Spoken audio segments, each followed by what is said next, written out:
Hello, please see the story to the end and write in the comments 1 if you liked the story and 0 if you didn't. I never wanted a big party. Tony insisted. She always did. It's your 35th.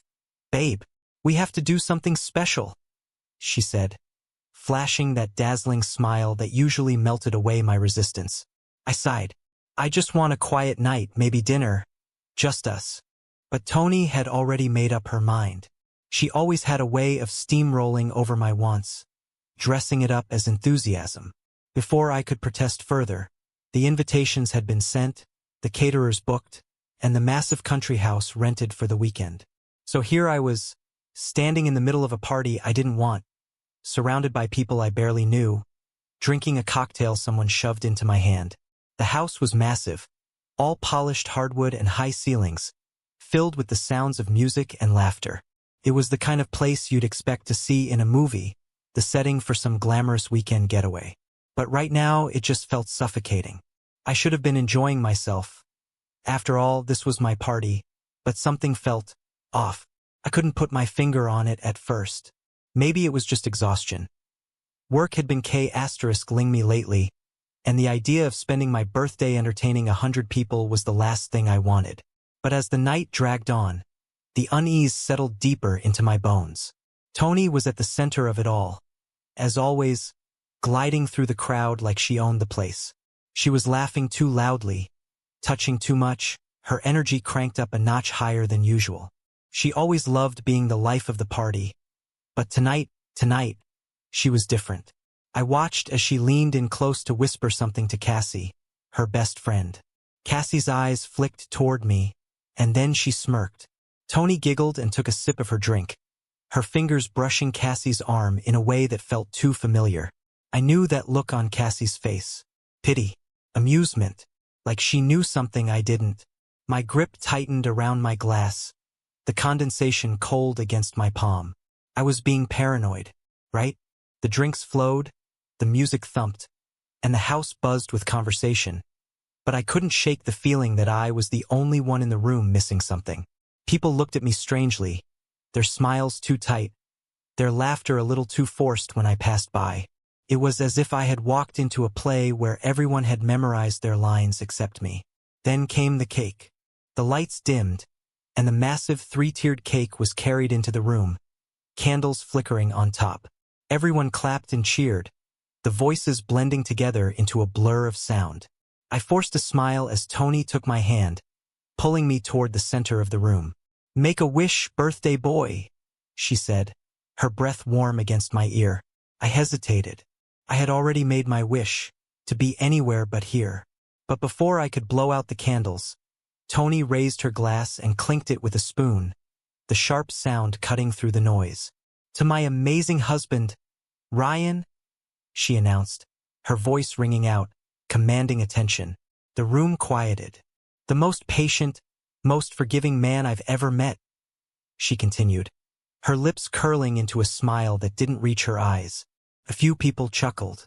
Not the warm, genuine kind of laughter. No, this was something else. Awkward. Uncertain. "You put up with more than any man should," Tony said, her voice dripping with something I couldn't quite place. My stomach twisted. What the hell was she talking about? I glanced around the room, searching for someone, anyone, who looked as confused as I felt. But all I saw were people shifting uncomfortably, casting side glances at each other, waiting for the punchline that never came. Then, just like that, the moment passed. Tony giggled, took a sip of her champagne, and everyone joined in, laughing as if nothing had happened. The party surged forward again, the conversation picking back up, the tension dissolving into the noise. But I felt it. Something in the air had shifted, and no amount of alcohol or forced laughter could drown out the pit forming in my gut. I tried to enjoy the rest of the night, but the words stuck to me like a stain I couldn't scrub out. Every time I looked at Tony, I saw the glint in her eyes, the way she touched people a little too easily, the way Cassie watched me with that damn smirk. I needed air. I stepped outside, the cold night biting at my skin as I leaned against the railing of the porch. The noise of the party dulled behind me, replaced by the chirping of crickets and the rustling of leaves in the breeze. I took a deep breath, letting it fill my lungs, trying to push down the unease curling in my stomach. Then my phone buzzed in my pocket. I pulled it out and stared at the screen. A message from Tony. "You know I love you, right?" The words felt wrong, like she was playing a game where only she knew the rules. I stared at the message on my screen, my thumb hovering over the keyboard.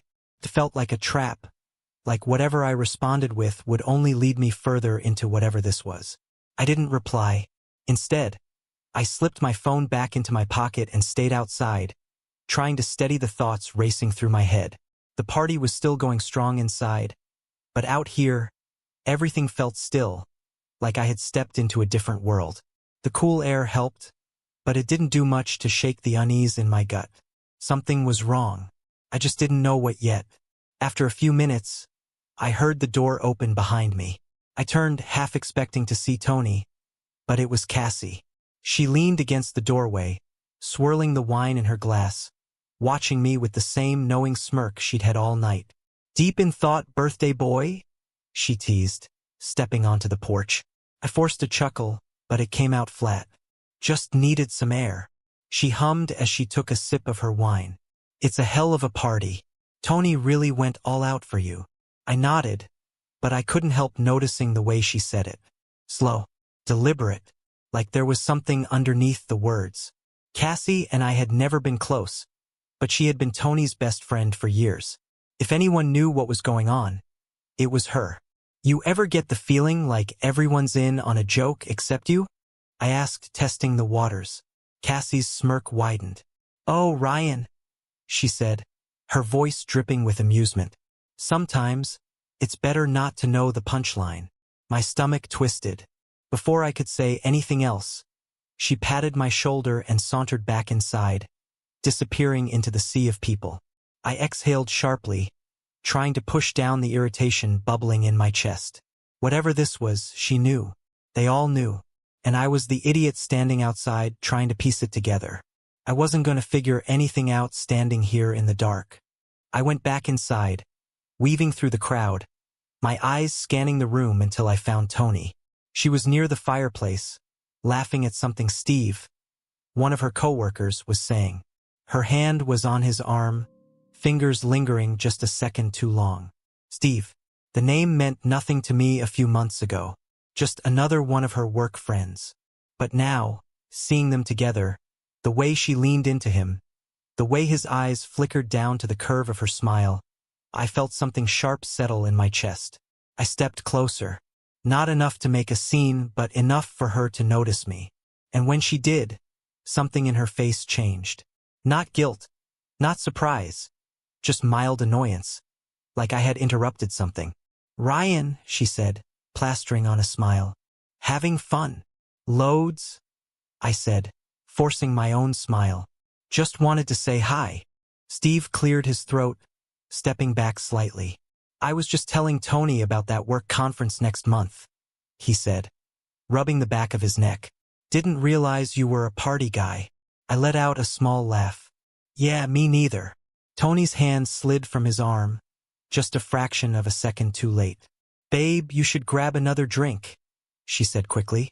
"Enjoy yourself." I should have walked away. I should have played along. But something inside me was tired of pretending. Instead, I looked at Steve, tilting my head slightly. "How long have you and Tony been working together?" Steve shifted on his feet. About a year now?" "A little over," Tony corrected, her tone light, but there was an edge to it. I nodded. "Huh, funny. I don't think I've heard much about you." Tony **T me a look. A warning. Steve chuckled awkwardly. "Guess I don't make for interesting conversation." I kept my eyes on him, watching the way he avoided my gaze, the way his smile didn't quite reach his eyes. "Ryan," Tony said through gritted teeth, "can I talk to you for a second?" Steve exhaled, clearly relieved as Tony grabbed my wrist and pulled me toward the hallway. The second we were out of **T, she spun to face me. "What the hell was that?" she hissed. I shrugged. "Just making conversation." She crossed her arms, her jaw tightening. "Don't do this. Not tonight." I scoffed. "Do what, Tony?" Ask simple questions. Her eyes flickered with something I couldn't quite place. Then, just like that, her expression smoothed, and she sighed, running a hand through her hair. Look, I know you're in a mood, she said, her voice softer now. But can you just let it go? It's your birthday. Let's not ruin it, okay? I wanted to push. I wanted to demand answers. But the way she was looking at me, like I was being ridiculous, like I was making a scene over nothing, made me hesitate. Maybe I was overreacting. Maybe I was seeing things that weren't there. Fine, I muttered. Her smile returned instantly, and she leaned up to kiss my cheek. Thank you, she whispered before disappearing back into the party. I stood there for a long moment, staring after her, my hands clenched into fists at my sides. Let it go. That's what she wanted. But I couldn't shake the feeling that if I did, I'd regret it. I tried to let it go. I really did. I grabbed another drink. I laughed at all the right moments. I nodded along as people told stories about things I barely remembered. But no matter how much I tried to force myself into the celebration, the feeling in my gut wouldn't leave. It was like an itch just beneath my skin, something I couldn't scratch no matter how hard I tried. I caught glimpses of Toni throughout the night. She was always surrounded by people, always smiling, always the center of attention. But every time I looked at her, I saw the way she leaned in when she spoke to someone, the way her fingers grazed their arms, the way she threw her head back in laughter just a little too easily. It was nothing, and yet it was everything. By the time most of the guests started to leave, I felt like I was sleepwalking. People patted me on the back, wished me a happy birthday, told me how lucky I was to have a wife who cared enough to throw such an extravagant party. I smiled, I nodded, I thanked them, all while feeling like I was standing in the middle of a stage where everyone knew their roles except me. At some point, Cassie found me again. She was holding a nearly empty wine glass, her lipstick slightly smudged, her eyes sharp and knowing. You look like you just saw a ghost, she said, tilting her head. I exhaled through my nose. Just tired. She hummed like she didn't believe me, swirling the last sip of wine in her glass. You sure that's all? I turned to face her fully. If you have something to say, just say it, Cassie. She smirked, the same smirk she'd given me earlier. It's just interesting, that's all. What is? She took a slow sip of her wine, dragging out the moment just to watch my patience thin. That you really have no idea. Something inside me snapped. Cassie, I said, my voice low and even. What the hell are you talking about? Her eyes gleamed, like she was enjoying this way too much. She leaned in slightly, dropping her voice just enough to make me strain to hear. You should check her phone, she whispered. My body went rigid. She pulled back, finishing off her wine in one quick gulp before flashing me a too-sweet smile. Happy birthday, Ryan. And with that, she walked away, leaving me standing there, my heart pounding so hard I could feel it in my fingertips. Check her phone. The thought had never even occurred to me before. In 10 years of marriage, I had never once felt the need to invade Toni's privacy like that. We had our problems, sure, but we weren't that couple. I wasn't that guy. And yet, I glanced across the room and saw Toni near the bar, laughing at something someone said. Her phone was on the counter next to her, face down. Check her phone. My feet moved before I could stop myself. She saw me approaching and smiled. Hey babe, having fun? I forced a nod, my hands shoved into my pockets to hide how tightly I was clenching my fists. Yeah, just wondering if you're ready to head out soon. She pouted slightly. Already? It's still early. I glanced at the clock. It was almost 1 in the morning. I'm just exhausted, I said. Figured we could start winding down. She sighed, glancing back at the group she had been talking to. All right, fine. Give me 10 minutes. I nodded, pretending to be casual, and leaned against the bar next to her phone. She was too caught up in conversation to notice me reach for it. My stomach clenched as I flipped it over. Locked, of course. But then, as if fate had a sense of humor, a notification popped up right in front of me. A text from Steve. Last night was incredible. Can't stop thinking about you. The words blurred for a moment. I swore I felt the entire room tilt under my feet. And then, a second message. From Tony. Me too. Same time next week. I set the phone down. My hands suddenly ice cold. The noise of the party faded. The music, the laughter, the clinking of glasses. It all turned into a dull hum in the background. I felt sick. Tony's voice cut through the fog. Babe. I turned to look at her. She was still smiling, still glowing under the soft lights, still looking at me like nothing had changed, like she hadn't just shattered our entire life with 2 text messages. I swallowed hard, forcing my voice to sound normal. Yeah. She frowned slightly. You okay? You look pale. I nodded stiffly. Just like I said. Tired. Her face softened, and she reached out to run her fingers down my arm. We'll head out soon. Okay? I barely heard her. The rest of the night passed in a blur. I don't remember saying goodbye to people. I don't remember getting in the car. I don't remember the drive home. All I remember is staring out the window, my thoughts spiraling, replaying those 2 messages over and over again in my head. Last night was incredible. Same time next week? She didn't even try to hide it. When we got home, Tony tossed her purse onto the couch and stretched with a sigh. That was a great party, she said, kicking off her heels. I think that was one of the best birthdays we've had. Don't you? I stared at her, my jaw tight. She turned to me, smiling. What? I forced myself to breathe. I needed to be careful. I needed to think. If I confronted her now, she'd deny everything. She'd spin it, turn it around on me, make me feel crazy. No, I wasn't going to give her that chance. Instead, I swallowed my rage and forced a small smile. Yeah, it was great. Her shoulders relaxed. See? I told you you'd have fun. She walked over, leaning up to kiss me on the cheek. I let her. I let her because I needed her to believe I hadn't seen anything. Not yet. Not until I had a plan. Tony went into the bedroom, humming to herself as she peeled off her dress and let it pool at her feet. She moved around the room like nothing had changed, like everything was still normal. I stood in the doorway, watching her as she disappeared into the bathroom, the sound of the shower turning on a few seconds later. I felt like I was outside of my own body. My mind was racing, but my hands were steady. Too steady, like my brain hadn't caught up with the reality of what I had just seen.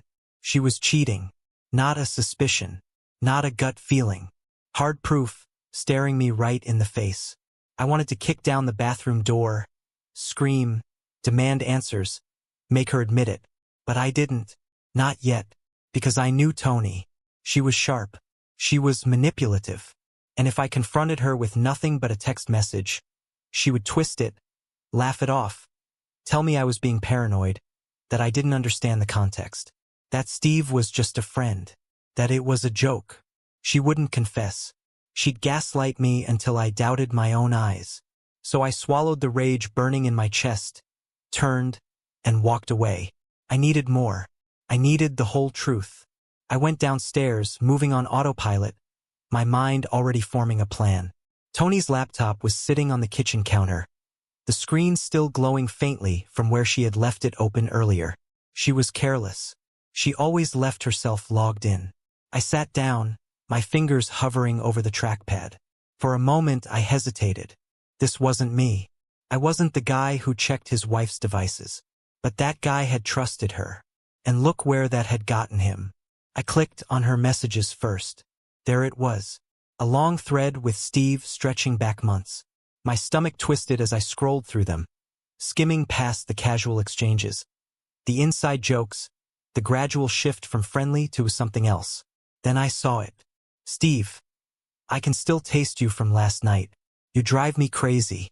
Tony, wish I was with you right now instead of this boring dinner. Steve, next weekend. Then, my place. Tony, of course. Same time, same place.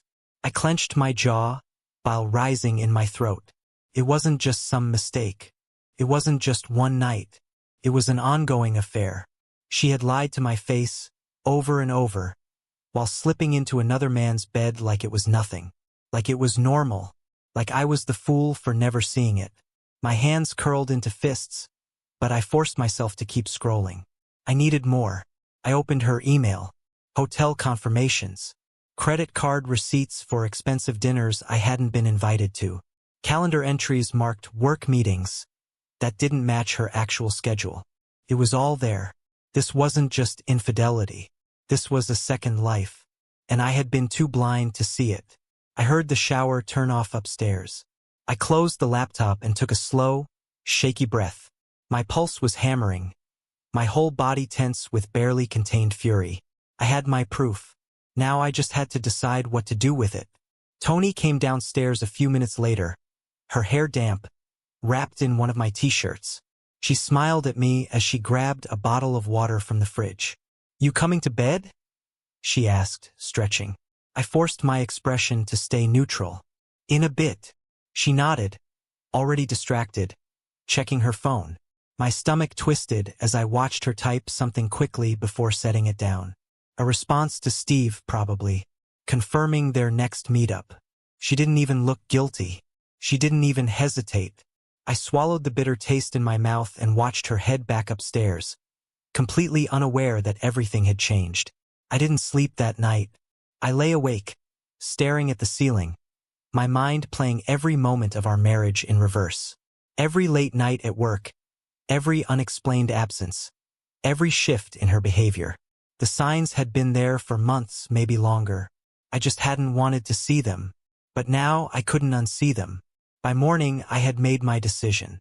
I wasn't going to scream. I wasn't going to beg. I was going to end this on my terms. I called a lawyer that afternoon.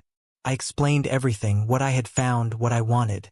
She listened, then told me exactly what I needed to do next. "Get more," she said. "You have enough proof to confirm the affair, but if you want to make this airtight, you need details. Dates, locations, messages that prove deception, not just infidelity."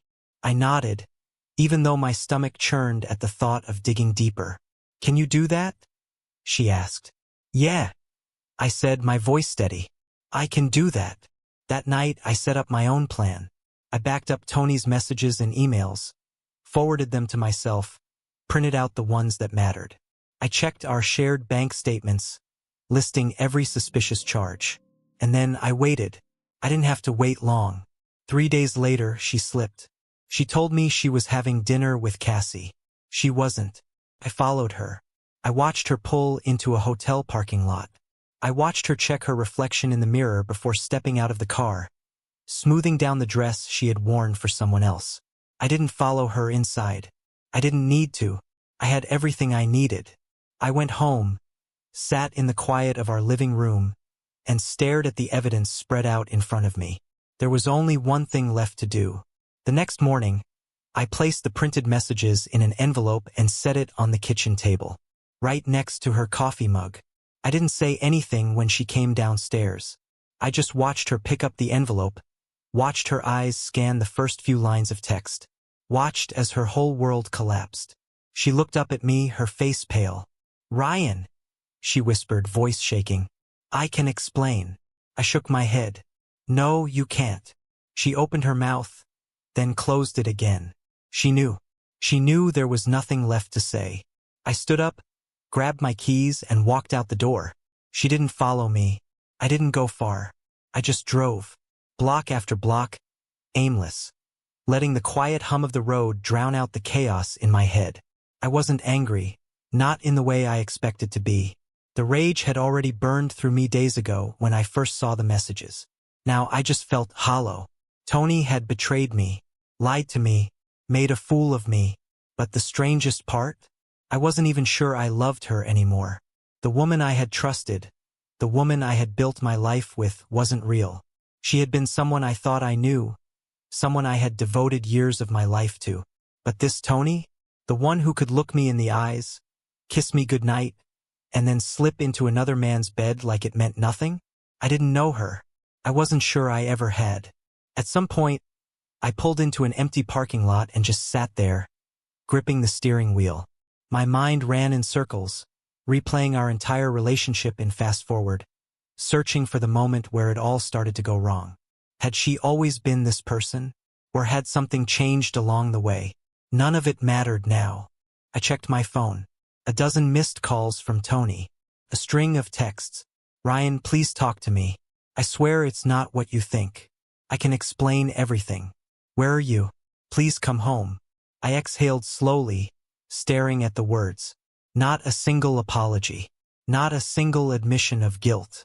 Just excuses. Deflections. Pleas for me to come back so she could spin her web a little tighter. I wasn't falling for it. I turned off my phone and kept driving. By the time I got back to the house, it was dark. I stepped inside, and there she was, sitting at the kitchen table, the envelope of messages still in front of her. She looked like she had been crying, but I knew her well enough to know the difference between guilt and regret. She didn't regret what she had done. She regretted getting caught. Ryan, she started, voice thick with emotion. Don't, I said, cutting her off. I don't want to hear it. Her lip trembled. You don't even know the full story. I let out a bitter laugh. I know enough. She shook her head, pushing her hair back, her fingers trembling. It wasn't serious, Ryan. I swear. It was just, I was feeling lost. You've been so distant, and Steve, he was just there. I know it was wrong, but it didn't mean anything. Didn't mean anything? I repeated, my voice eerily calm. Tony, you planned weekends with him. You told him you missed him. You called our marriage boring while lying in his bed. That doesn't sound like nothing to me. She looked away, her breathing unsteady. I never wanted to hurt you, but you did. She wiped at her eyes. I still love you, Ryan. I let that sit between us for a moment, watching her closely, waiting to see if she even believed the words coming out of her own mouth. Then I shook my head. No, you don't. Her face crumpled. I do. I made a mistake, but it doesn't mean I don't love you. I leaned against the counter, arms crossed. If you loved me, you would have stopped yourself. If you loved me, you wouldn't have done it at all. This wasn't a one-time thing, Tony. It was months. It was lying, sneaking around, laughing behind my back while I trusted you. That's not love. She opened her mouth, then closed it, her shoulders sagging. I ran a hand through my hair, exhaustion pressing down on me. I already talked to a lawyer. Her head snapped up. What? I filed for divorce this morning. She blinked like she hadn't heard me right. Ryan, no. You don't have to do that. We can fix this. I let out a slow breath, shaking my head. There's nothing left to fix. Her eyes filled with panic, and for the first time, I saw real fear on her face. Not guilt, not regret, fear. Because she had assumed she could talk her way out of this. That I would yell, break down, maybe even forgive her if she played her cards right. But she hadn't expected this. She hadn't expected me to walk away. Ryan, she whispered, stepping closer. Please, let's just talk. We can go to therapy. We can figure this out. I stayed where I was, unmoving. Tony, you already made your decision. I'm just following through. Her breathing was shallow, her fingers twitching like she wanted to reach for me but knew better. Don't do this, she pleaded. Don't throw us away. A sharp laugh escaped me before I could stop it. You already did. The words hung heavy between us, the final nail in the coffin. Her shoulders sagged, and for the first time all night, she had nothing to say. I walked past her, grabbed the small duffel bag I had packed earlier, and slung it over my shoulder. I had no intention of staying in that house any longer than I had to. At the door, I paused. She was still standing there, staring at the table, the weight of her choices finally sinking in. I almost felt sorry for her. Almost. Instead,